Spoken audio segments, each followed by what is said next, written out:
Okay? Sa mga magaling sa math dyan, tulungan nyo ako dito. Bakit ganito ang result? Diba? So, eto na mga kaloy. So, nilagay ko siya sa Excel sheet.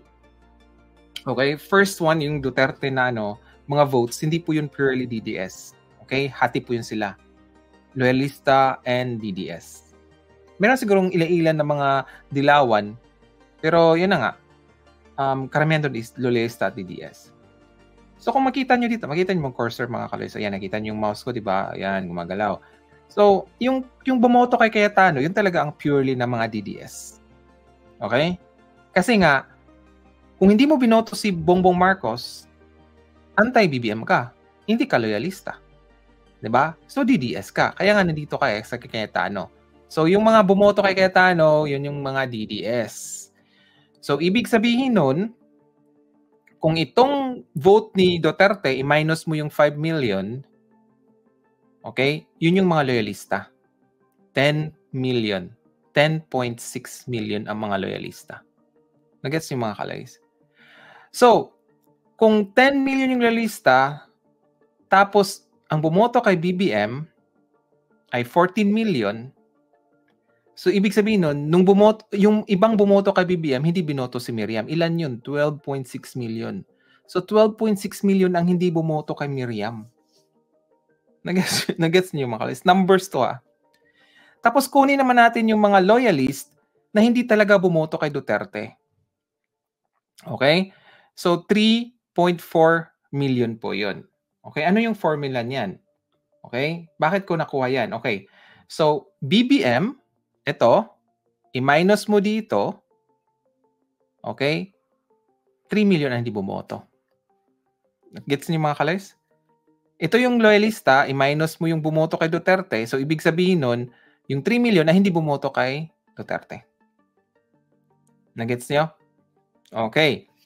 So, ilan yung dilawans na hindi bumoto kay Rojas? 4.4. So, boto ni Lenny, dilawans yan. Okay? Minus yung kay Rojas. So, ibig sabihin nun, hindi lahat ng mga dilawans gusto talaga si Rojas. Okay? So, may 4.4 million. Ito na mga kalays. Dito na tayo magkaano. Nagulat ako nga, bakit itong 2 million at dito ay magkapareho ang resulta. Okay, kanina pa ako nag-iisip, bakit ganun? So, ang ginawa ko mga kaloys, yung hindi bumoto kay Miriam at yung bumoto kay Miriam, bumoto kay Duterte, ibig sabihin nun, ang difference nun ay bumoto sa iba. Okay? So 12 million, 12.6 minus 10.6, yung 2 million na ito ay bumoto sa ibang kandidato. Pwedeng kay Po, 'di ba? Kay sino pa yung mga tumakbong presidente? Pwede doon sa kanila. So 2 million 'yon. Tapos tininan ko mga kaloys, kasi di ba ito, yung loyalista na hindi bumoto kay Duterte, okay? So, ibig sabihin nun, bumoto sila kay Miriam. So, ang ginawa ko, etong 3 million, minus ko dito sa kay Miriam na 1.4. Ang lumabas, 2 million. And same talaga ng number. So, sabi ko, bakit gano'n?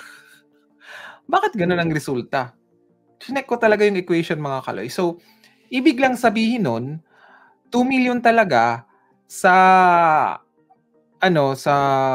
na hindi bumoto kay Miriam at saka kay Duterte. 2 million. Okay? Kasi nga, ang liit ng votes ni Miriam eh. So, ibig sabihin nito mga kaloy sa computation natin, na ang mga loyalista talaga ay 14 million at 10 million lang ang bumoto kay Duterte. 10 million ang bumoto kay Duterte. So, ibig sabihin nun, nanalo nga si Duterte dahil sa suporta ng mga loyalista.